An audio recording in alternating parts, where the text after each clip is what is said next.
If you enjoy this video, subscribe to Scarf and Goggles and check out our other content.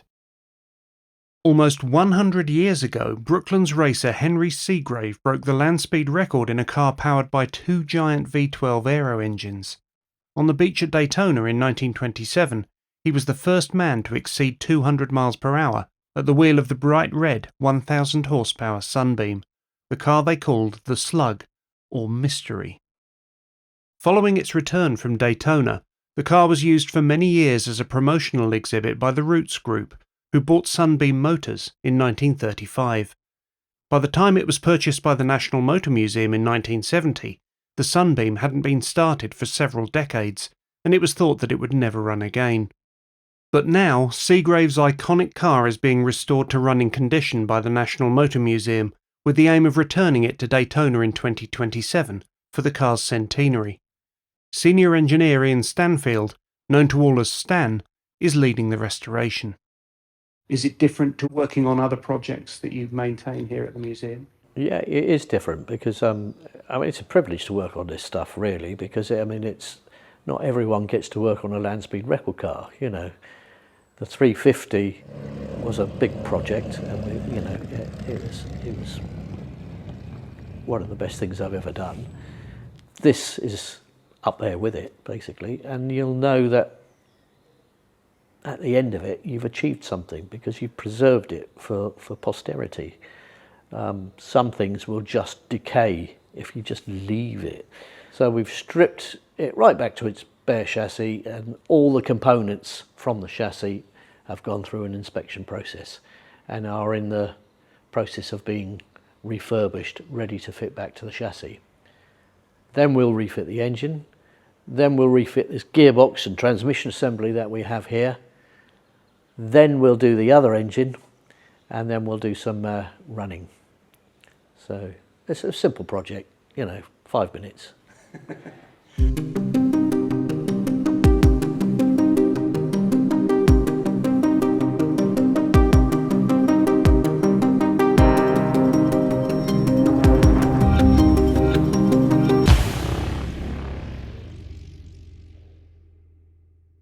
Sunbeam were producing Aero engines at the end, through the First World War and before. So they were producing engines for fighter aircraft of the time for the First World War, airship engines. And this is a V12 Sunbeam Matabele engine, 22.4 litres each. But they only produced 19 of them. One we know was air tested. There's rumours that a few went to France. But because it was at the end of the First World War, and this engine's actually dated 1918, it was difficult to sell engines to the Air Ministry at the time, so they couldn't manage to find a market for them. So once the air-tested engine went back to Sunbeam, they decided to look around for other opportunities, and they went into powerboat racing, and they built several boats and used the Matabele engines in those. They built a boat with one engine in it, another boat with two engines in it, and another boat with 4 engines in it. Maple Leaf 7 was that boat. They took that one out to Detroit to compete in the Harmsworth Trophy, and unfortunately when they unloaded the boat it was dropped, which cracked the hull. They attempted to patch the hull up and did a few test runs with it, and unfortunately when they brought it back to the jetty it sank. So they took the engines out of it. The engines kicked around the Sunbeam works for a few years, and then the 1000 horsepower Sunbeam project came about. So they used 2 of the engines out of Maple Leaf 7 and put them in the car. And because they were in the car, they survived, because those are the only 2 engines of the Matabele's that survive. There are no others. And both of these engines are slightly different, because one runs in one direction and one runs in the other direction, which makes it a bit more complicated. So you've got to get your valve timing right. When it was in the boat, you had 2 engines in line on each side, the port and starboard, and because the contra-rotating propellers, one ran one way and one ran the other way.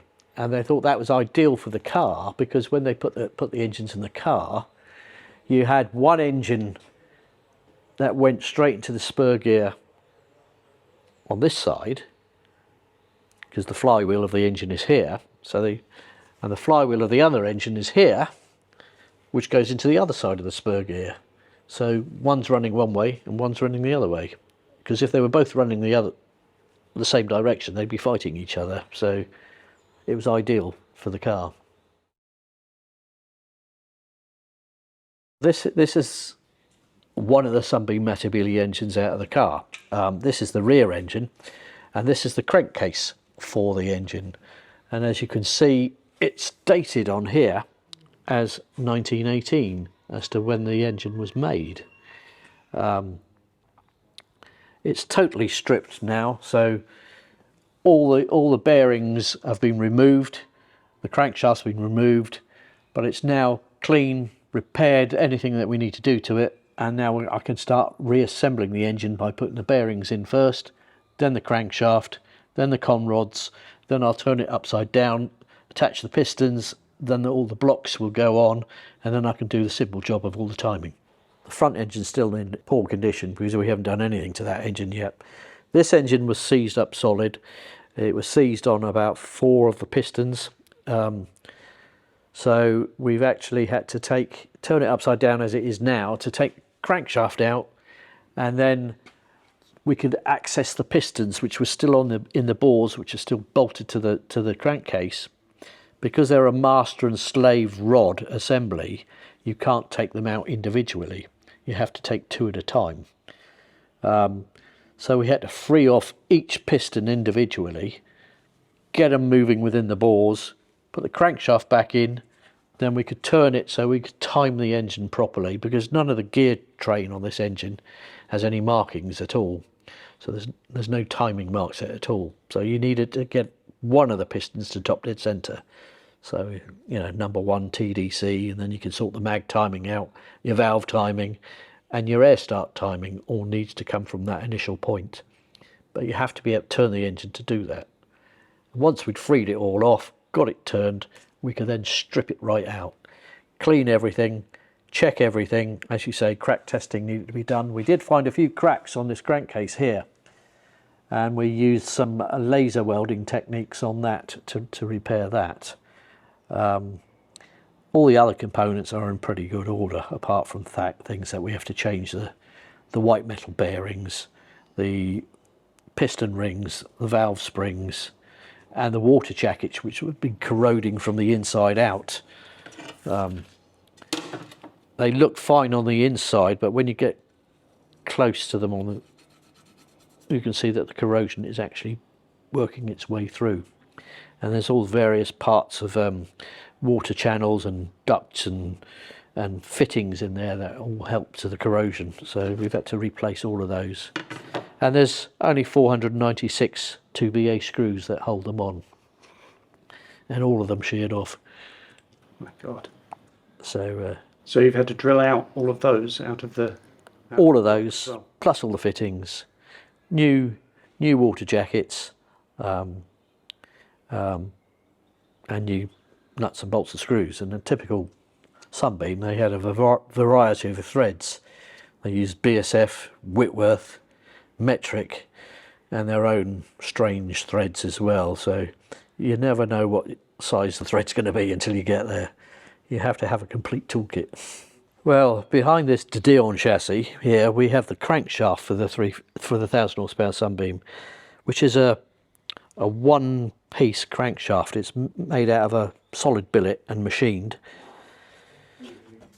It has some balance weights bolted to it, and inside the journals there are some tapered cups that help keep all the oil in. So it's all been machined through. The oil comes out of these holes here onto the main bearings and big end bearings.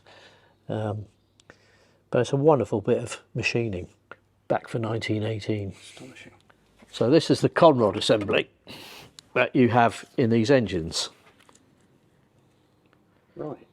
And this is what's called a master and slave rod. So you've got your master rod there, and your slave rod that pivots off the side of it.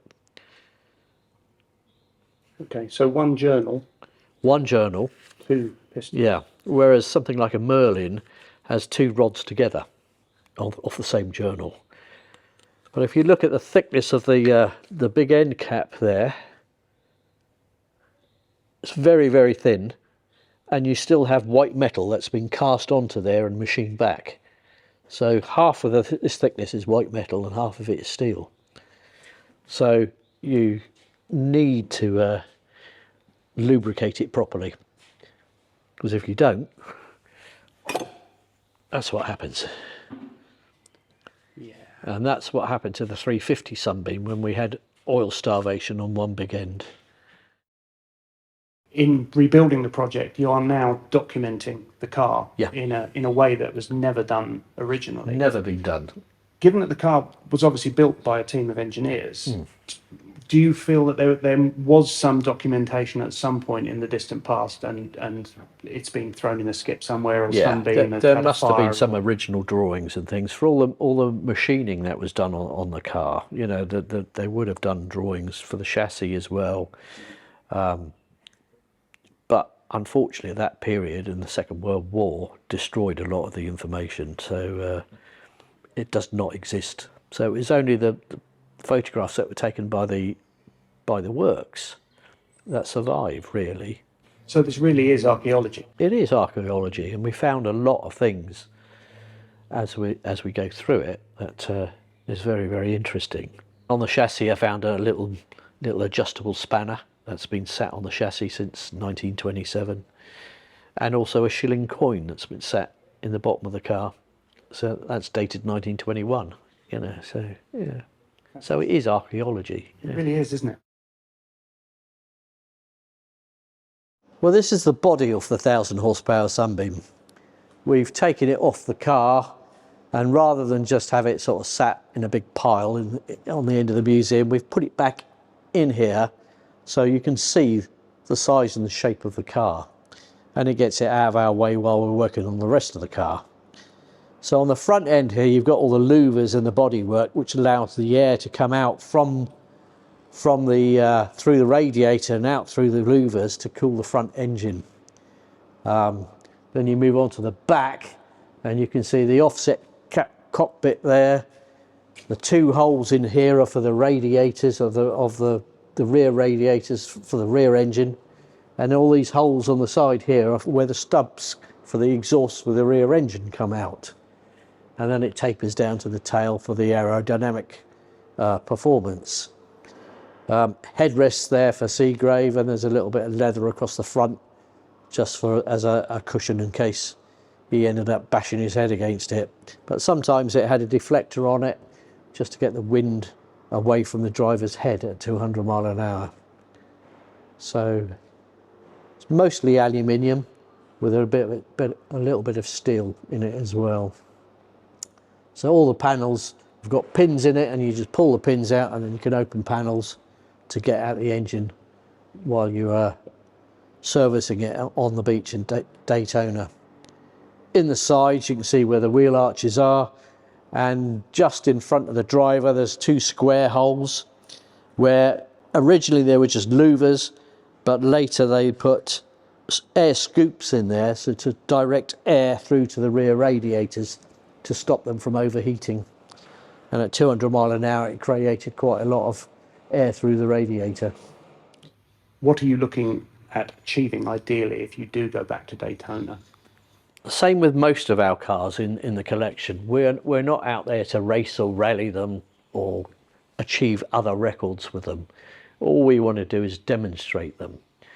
The big issue with the car now is that the tyres are not available. I mean, the tyres that are made originally were specifically made for the car by Dunlop and tested to 200 mile an hour. I think they said they would rate them at 200 mile an hour for 2.5–3 minutes.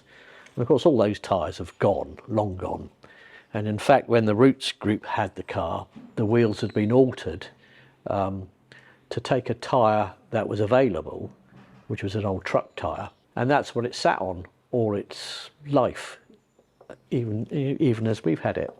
But the tyres are no longer available in that size either. So we're again altering the wheels to take a tyre that is available, and that tyre is rated at 70 mile an hour. So we won't be going any faster than 70 mile an hour. given that you've been at the museum as long as you have, given that you've an intimate knowledge of all the exhibits in the museum, have you got a favourite car? It's probably not a fair question to ask, is it? It's like asking you to choose between your children, probably. But yeah. But well, yes, I do. I mean, the 350 is probably my favourite car, but I also have a love of the early Rolls Royces, the Alpine Eagle and the Silver Ghost, Type 35 Bugatti, all of those era of cars, because I've rebuilt them all. You know, big parts of my life, you know, so, you know, a Type 35 Bugatti is not an easy car to rebuild. The Alpine Eagle is a lovely Rolls Royce. I've done many, many thousands of miles with that car, and beautiful car to drive. And the Silver Ghost? It's a nice car again, but I prefer the Alpine because it's a little bit more refined, it's a bit newer.